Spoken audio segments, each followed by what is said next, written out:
Hello guys, ઇન્ડોઆઈએસમાં આપનું સ્વાગત છે.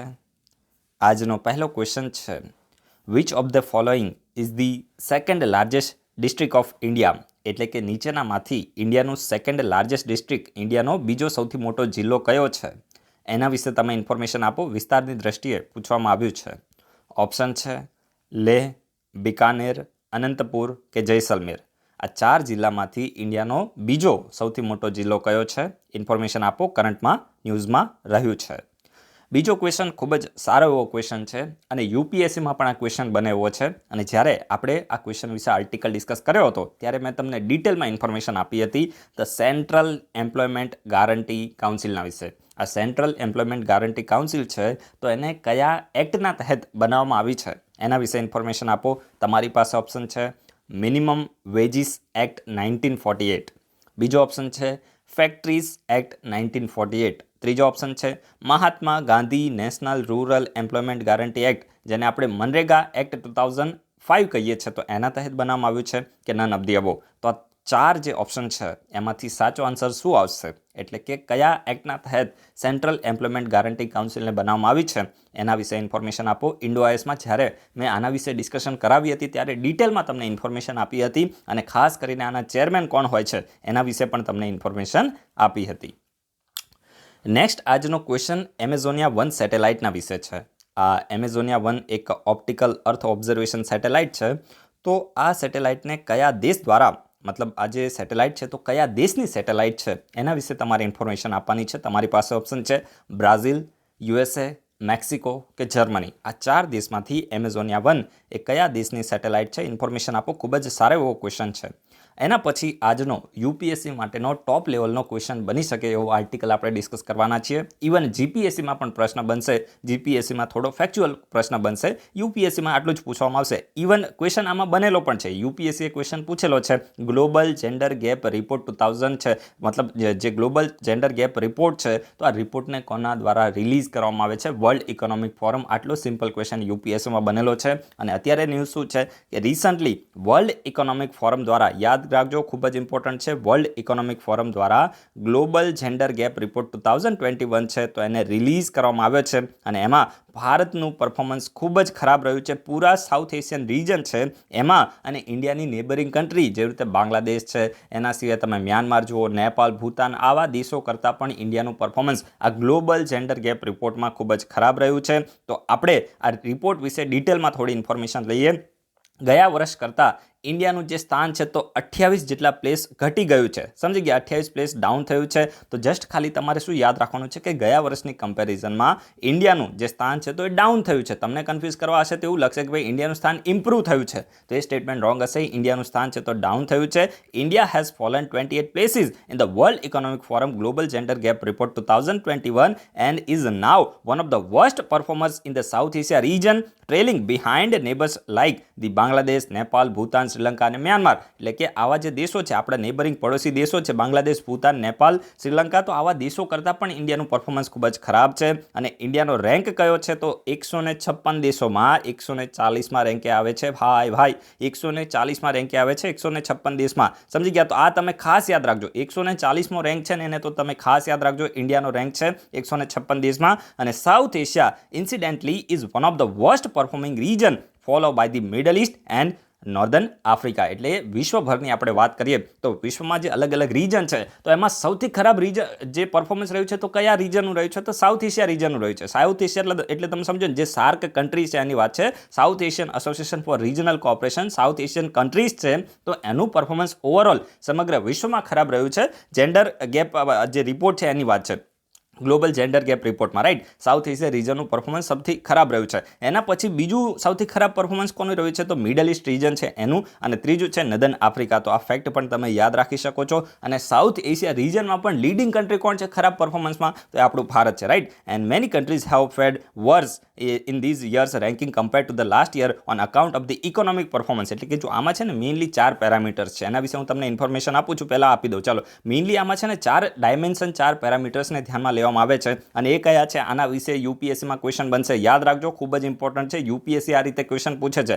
પહેલું છે આ જે 4 પેરામીટર્સ છે, 4 ડાયમેન્શન, તો એને ધ્યાનમાં લઈને આ ગ્લોબલ જેન્ડર ગેપ રિપોર્ટ બને છે. તો એ પહેલું કયું છે? Economic participation and opportunity. યાદ રાખો, ઇમ્પોર્ટન્ટ છે, નોટ ડાઉન કરો. Economic participation and opportunity. બીજું છે એજ્યુકેશનલ અટેનમેન્ટ. ત્રીજું છે હેલ્થ એન્ડ સર્વાઇવલ અને ચોથું છે પોલિટિકલ એમ્પાવરમેન્ટ. તો કોઈ પણ દેશનું આ 4 ડાયમેન્શનમાં પરફોર્મન્સ કેવું છે તો એના બેઝિસ ઉપર એ દેશને રેન્ક આપવામાં આવે છે. અને સમગ્ર વિશ્વની મોટાભાગની કન્ટ્રીઝ છે તો એમાં ઇકોનોમિક પરફોર્મન્સ છે તો એ આ વર્ષે કેવું થયું છે? ડાઉન થયું છે. એમનું પરફોર્મન્સ ગયા વર્ષની કમ્પેરિઝનમાં ખૂબ જ ખરાબ રહ્યું છે. તો એવું પણ જોવા મળ્યું છે. On this current trajectory it will now take 135.6 years to close the gender gap worldwide. એટલે આ સ્ટેટમેન્ટ કહેવા શું માંગે છે કે ભાઈ અત્યારે હાલની જે પરિસ્થિતિ જોવા મળે છે ને, તો આવી જ જો પરિસ્થિતિ ચાલુ રહી તો હજુ પણ 135.6 વર્ષ થશે આ ગ્લોબલ જેન્ડર ગેપ જે ખાસ કરીને જોવા મળે છે. એટલે કે મેલ અને ફિમેલ વચ્ચે જે જેન્ડર ગેપ જોવા મળે છે, જે મેલ અને ફિમેલમાં ઇક્વાલિટી જોવા મળતી નથી, તો એને કમ્પ્લીટ કરવા માટે, એટલે કે મેલ અને ફિમેલને ઇક્વલ કરવા માટે આવનારા 135.6 વર્ષ લાગશે. અને એના પછી વુમન ઇક્વાલિટીના બધી જે વાતો થાય છે તો એ કમ્પ્લીટ થશે. સમજી ગયા? એટલે હજુ પણ 135 વર્ષ લાગી જશે એવું આ રિપોર્ટમાં અનુમાન લગાવવામાં આવ્યું છે. The gender gap in political empowerment remains the largest. સમજી ગયા? એટલે કે પોલિટિકલ એમ્પાવરમેન્ટમાં તો જેન્ડર ગેપ સૌથી વધારે છે. અને શા માટે? તો એની માટેના ફેક્ટ પણ છે. આ તમે બધું મીન્સમાં કોટ કરી શકો. ડાયરેક્ટ તમે વર્લ્ડ ઇકોનોમિક ફોરમનો ગ્લોબલ જેન્ડર ગેપ રિપોર્ટ છે તો એને કોટ કરી શકો. અને એમાં માની લો કે વુમનના પોલિટિકલ એમ્પાવરમેન્ટ વિશે કંઈ પણ લખવાનું આવે તો તમે હાલની પરિસ્થિતિને બતાવી શકો છો કે ભાઈ વિશ્વની અંદર તમે જોશો કે વિશ્વની અંદર 35,500 જેટલી પાર્લામેન્ટરી સીટ છે. કેટલી? તો વિશ્વભરની આપણે વાત કરીએ તો 35,500 જેટલી પાર્લામેન્ટરી સીટ છે. એટલે કે જે એમપી માટેની હોય ને એની વાત છે, રાઈટ? તો આ 35,500 સીટમાં મહિલાઓનું મતલબ જે એમનું રિપ્રેઝન્ટેશન કેટલું છે? તો ફક્ત અને ફક્ત વિશ્વભરમાં 26.1% છે. કેટલું છે?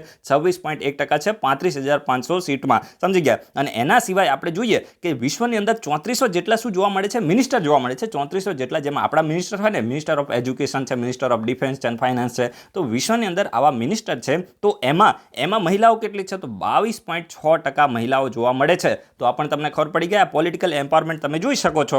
અને એના સિવાય આપણે જોઈએ in 81 countries there has never been a woman head of the state as of January 15, 2021. એટલે કે 15 જાન્યુઆરી 2021 સુધી જે ડેટા ગેધર કરવામાં આવ્યા એમાં એવું જાણવા મળ્યું છે કે વિશ્વમાં 81 કન્ટ્રીઝ તો એવી છે કે જ્યાં કોઈ પણ દિવસ હેડ ઓફ ધ સ્ટેટ એક મહિલા બની નથી. સમજી ગયા? તો આપણે તો પ્રતિભા દેવીસિંહ પાટીલ તો બન્યા પણ હતા. તો વિશ્વમાં 81 જેટલા દેશો એવા છે કે જ્યાં ક્યારે પણ મહિલા હેડ ઓફ ધ સ્ટેટ બની નથી. રાઈટ? અને આ 4 ડાયમેન્શન તમે ખાસ નોટ ડાઉન કરી દો. ફરીથી બોલું છું, ઇકોનોમિક પાર્ટિસિપેશન એન્ડ ઓપોર્ચ્યુનિટી. બીજું છે એજ્યુકેશન અટેનમેન્ટ અને હેલ્થ એન્ડ સર્વાઇવલ છે. પછી ચોથું છે પોલિટિકલ એમ્પાવરમેન્ટ. તો આ 4 ડાયમેન્શનને ધ્યાનમાં લઈને કોઈ પણ દેશને રેન્ક આપવામાં આવે છે. ઇન્ડિયાનો રેન્ક 140 રહ્યો છે 156 દેશમાં. અને ખૂબ જ ખરાબ પરફોર્મન્સ આપણું સાઉથ એશિયા રિજનમાં રહ્યું છે એવું આ આર્ટિકલ કહેવા માંગે છે. એના પછી નેક્સ્ટ જે આર્ટિકલ ડિસ્કસ કરવાનો છે તો એ ચીના બ્રિજના વિશે છે. તો ખૂબ જ ઇમ્પોર્ટન્ટ આ બ્રિજ છે અને વિશ્વનો હાઈએસ્ટ રેલવે બ્રિજ છે. આને તમે ખાસ નોટ ડાઉન કરો. વિશ્વનો હાઈએસ્ટ રેલવે બ્રિજ છે ચીનાબ બ્રિજ. અને કઈ રિવર ઉપર છે તો એ તો તમે સમજી જ શકો છો. ચીનાબ રિવર ઉપર છે. અને કઈ યુનિયન ટેરેટરીમાં છે? તો જમ્મુ એન્ડ કાશ્મીર યુનિયન ટેરેટરીમાં આ ચીનાબ બ્રિજ છે. તો આ પણ તમને ખબર પડી ગઈ હશે. તો આપણે થોડી વધારે ઇન્ફોર્મેશન લઈએ તો ઇન્ડિયન રેલવે દ્વારા આ જમ્મુ એન્ડ કાશ્મીરમાં વિશ્વનો હાઈએસ્ટ રેલવે બ્રિજ બનાવવામાં આવ્યો. એટલે કે સૌથી ઊંચાઈ ઉપર આવેલો રેલવે બ્રિજ. હાઈએસ્ટ એટલે શું થાય? સૌથી ઊંચાઈ ઉપર આવેલો રેલવે બ્રિજ બનાવવામાં આવ્યો. તો એના માટે આપણા પ્રધાનમંત્રીએ ઇન્ડિયન રેલવેના વખાણ કર્યા છે અને એમને કોંગ્રેચ્યુલેટ પણ કર્યું છે. તો જો આ બ્રિજની આપણે લેન્થની વાત કરીએ તો કેટલી લંબાઈ છે? તો 1315 મીટર. એટલે આપણે એને કિલોમીટરમાં કહીએ તો 1.3 કિલોમીટર જેટલી આની લેન્થ છે. અને ખાસ કરીને the bridge is part of an ambitious 272 kilometre rail link project. એટલે કે જો ખાસ કરીને 272 કિલોમીટરનો એક રેલ લિંક પ્રોજેક્ટ છે. રાઈટ? એટલે કે રેલવેને લિંક કરવા માટેનો પ્રોજેક્ટ છે. અને એનો જ આ એક ભાગ છે. અને આ જે ભાગ છે એ કેટલા કિલોમીટરનો છે? 1.3 કિલોમીટર છે. રાઈટ? અને આ જે બ્રિજ છે તો એને બનાવવા માટે જે નદન રેલવે તો એને ખૂબ જ સારું એવું કામ કર્યું છે. અને લગભગ 28,000 કરોડ જેટલો જે ખર્ચ છે તો આમાં કરવામાં આવે છે. The bridge will able to with withstand earthquake with magnitude of up to 8 and high intensity blast, એટલે કે માની લો કે 8 મેગ્નિટ્યુડ સુધીનો ભૂકંપ આવી જાય અથવા તો ખૂબ જ હાઈ ઇન્ટેન્સિટીવાળો બ્લાસ્ટ થાય, બોમ્બ બ્લાસ્ટ થાય, તો એની સામે પણ આ બ્રિજ છે તો ટકી શકશે એ રીતે મજબૂતી રીતે આ બ્રિજને બનાવવામાં આવ્યો છે. તો મહત્વના ફેક્ટ એટલું તમે યાદ રાખો કે ચીના બ્રિજ છે અને વિશ્વનો હાઈએસ્ટ રેલવે બ્રિજ છે અને જમ્મુ એન્ડ કાશ્મીરમાં છે, આટલું તમારે યાદ રાખવાનું છે. લેન્થ પણ તમે યાદ રાખી શકો છો. આ તો જીપીએસસી છે, રાઈટ, 1300 મીટર અથવા તો 1.3 કિલોમીટર, આટલું પણ તમે યાદ રાખી શકો છો. એના પછી નેક્સ્ટ જે આર્ટિકલ છે ને તો એ લા પેરાઉસના, હું આને પેરાઉસ પ્રોનાઉન્સ કરું છું. લા પેરાઉસ તમને પૂછવામાં આવે, એક્સરસાઇઝ લા પેરાઉસ, તો આ શું છે? તો એ છે મલ્ટીલેટરલ મેરીટાઈમ એક્સરસાઇઝ. આ તમે ખાસ યાદ રાખજો, ખૂબ જ ઇમ્પોર્ટન્ટ છે. લા પેરાઉસ એ મલ્ટીલેટરલ મેરીટાઈમ એક્સરસાઇઝ છે અને રિસન્ટલી આ એક્સરસાઇઝ છે ને તો ઈસ્ટર્ન ઇન્ડિયન ઓશન રીજનમાં થઈ છે. આપણું જે ઇન્ડિયન ઓશન રીજન છે તો એમાં ઈસ્ટર્ન સાઇડ, એટલે કે માની લો કે આ ઇન્ડિયન ઓશન છે, રાઈટ, તો એમાં આ ઈસ્ટર્ન સાઇડ કહેવાય, તો ઈસ્ટર્ન સાઇડ થઈ છે અને મેઇનલી તમે જોશો તો આમાં ઘણા બધા દેશોએ ભાગ લીધો છે અને આ એક્સરસાઇઝને લીડ કોને કરી છે? તો ફ્રાન્સની નેવી દ્વારા. આ નોટ ડાઉન કરો તમે, ખૂબ જ ઇમ્પોર્ટન્ટ છે. ઇન્ડિયન ઓશન રીજનમાં, ઈસ્ટર્ન ઇન્ડિયન ઓશનમાં આ એક્સરસાઇઝ થઈ છે અને એક્સરસાઇઝને લીડ કોને કરી છે? તો ફ્રાન્સની નેવી દ્વારા. તો આ એક્સરસાઇઝને લીડ કરવામાં આવી છે અને ખાસ કરીને ઇન્ડિયન નેવીના શિપ જેવી રીતે આઈએનએસ સતપુરા છે, પછી આઈએનએસ કિલ્ટન છે અને પોસાઇડન 8I long range maritime petrol aircraft. જો આ પોસાઇડન 8I છે ને, આના વિશે કોઈ જીપીએસસી એસટીઆઈ અથવા તો 1 to 2 માંથી એક એક્ઝામમાં ક્વેશ્ચન હતો, સમજી ગયા? મારા ખ્યાલથી જુઓ ને એસટીઆઈમાં જ હતો કે આ પોસાઇડન 8I જે એરક્રાફ્ટ છે તો એને આપણે કયા દેશ પાસેથી પરચેસ કર્યું છે? તો યુએસએ આવે છે. કયો દેશ આવે છે? યુએસએ ને. આપણે ઇન્ડોએસમાં આના વિશે ડિસ્કશન કરેલી છે. તો આ મેઇનલી એક પેટ્રોલિંગ માટેનું આ એરક્રાફ્ટ છે અને યુએસએ પાસેથી આપણે એને પરચેસ કર્યું છે, તો એને પણ આ એક્સરસાઇઝની અંદર ભાગ લીધો હતો અને આ મલ્ટીલેટરલ એટલે કે ઘણા બધા દેશો આ એક્સરસાઇઝમાં ભાગ લે છે. આ કેવી એક્સરસાઇઝ છે? મેરીટાઈમ એક્સરસાઇઝ છે અને લા પેરાઉસ આનું નામ છે. ઈસ્ટર્ન ઓશન રીજન છે, ઇન્ડિયન ઓશન રીજન, તો એની અંદર આ એક્સરસાઇઝ હેલ્ડ થઈ હતી અને કયા કયા દેશોએ ભાગ લીધો હતો? તો ફ્રાન્સની નેવી છે, એના છે ઓસ્ટ્રેલિયાની નેવી છે, જાપાનની નેવી છે, યુએસની નેવી છે અને ઇન્ડિયાની નેવીએ પણ આની અંદર ભાગ લીધો હતો અને એક્સરસાઇઝને લીડ કોને કરી હતી? તો ફ્રાન્સ દ્વારા આ એક્સરસાઇઝને લીડ કરવામાં આવી હતી. કોઈ પણ એક્સરસાઇઝનું મકસદ છે ખૂબ જ સિમ્પલ હોય છે, એના ઉપર ક્વેશ્ચન બનતા નથી અને આપણે એને ડિસ્કસ કરવું પણ નથી. એના પછી જે નેક્સ્ટ આર્ટિકલ છે તો એ ઇન્ટિગ્રેટેડ હેલ્થ ઇન્ફોર્મેશન પ્લેટફોર્મના વિશે છે. આ ઇન્ટિગ્રેટેડ હેલ્થ ઇન્ફોર્મેશન પ્લેટફોર્મ છે તો એ ખાસ કરીને આપણા યુનિયન મિનિસ્ટર ઓફ હેલ્થ જે ડૉક્ટર હર્ષવર્ધન છે તેમના દ્વારા આને લોન્ચ કરવામાં આવ્યું છે, ઇન્ટિગ્રેટેડ હેલ્થ ઇન્ફોર્મેશન પ્લેટફોર્મ. તો જો ખાસ કરીને આની પહેલાં કેવું હતું? ઇન્ટિગ્રેટેડ ડિસીઝ સર્વિલન્સ પ્રોગ્રામ હતો, ઇન્ટિગ્રેટેડ ડિસીઝ સર્વિલન્સ પ્રોગ્રામ હતો.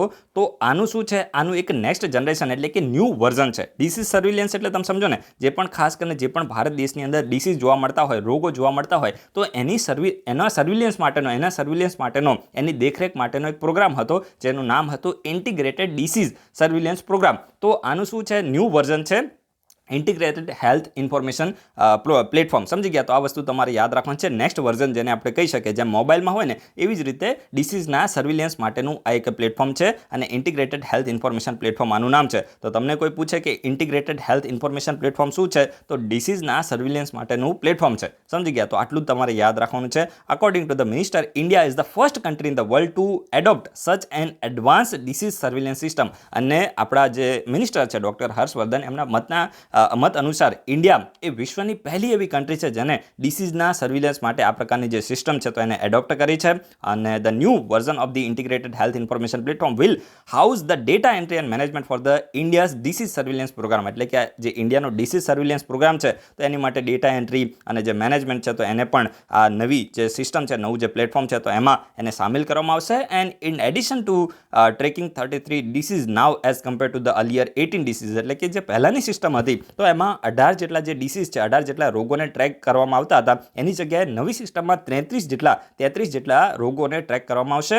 અને it shall ensure near real time data in the digital mode having done away with the paper mode working. એટલે કે જે પણ ડેટા હશે તો એ રિયલ ટાઈમ ડેટા અવેલેબલ હશે, ડિજિટલ મોડમાં હશે અને જે પહેલાં પેપર વર્ક થતું હતું તો એને શું કરી દેવામાં આવશે? એને ખતમ કરી દેવામાં આવશે. તો આ પણ ફેક્ટ તમે યાદ રાખી શકો છો. અને terming these as the world biggest online disease surveillance platform, he stated that it is in sync with the national digital health mission. જો પ્રધાનમંત્રી દ્વારા જે 15મી ઓગસ્ટે પોતાનું ભાષણ આપવામાં આવ્યું હતું ત્યારે આ નેશનલ ડિજિટલ હેલ્થ મિશનને લોન્ચ કરવાની પ્રધાનમંત્રીએ વાત કરી હતી અને એના જ ભાગરૂપે એની સાથે સમન્વય સાધે એ રીતે આ નવું ઇન્ટિગ્રેટેડ હેલ્થ ઇન્ફોર્મેશન પ્લેટફોર્મ છે તો એને પ્રધાનમંત્રી દ્વારા લોન્ચ કરવામાં આવ્યું છે અને વિશ્વનું biggest online disease surveillance platform આને માનવામાં આવે છે.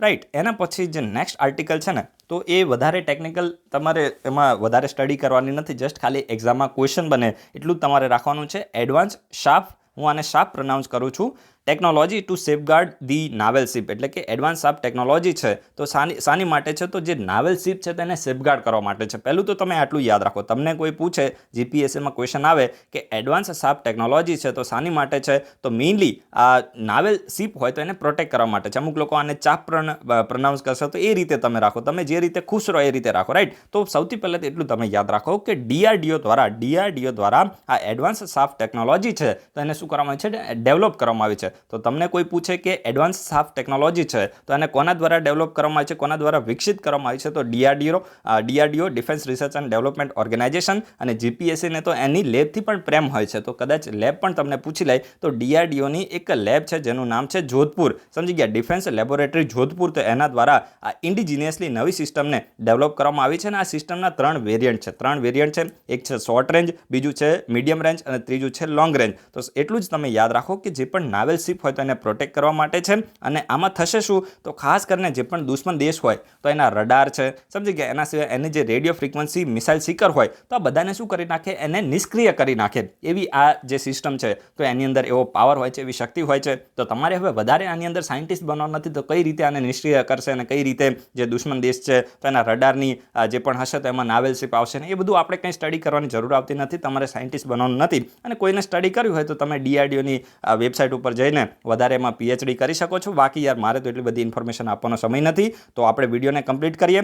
જે પણ તમારી ક્વેરીઝ હોય તો એને તમે કમેન્ટમાં પૂછી શકો છો અને જેટલા પણ પ્રશ્નો તમને પૂછવામાં આવે જરૂરથી એનો આન્સર આપવાની કોશિશ કરો. વિડીયો ગમે તો લાઇક કરો, ના ગમે તો ડિસલાઇક કરો અને મોજ કરો, જીવનમાં મોજ કરો. બાકી આપણે કંઈ કહેવું નથી. So guys, thanks for watching. તમારા બધાનો દિવસ મોજમાં રહે.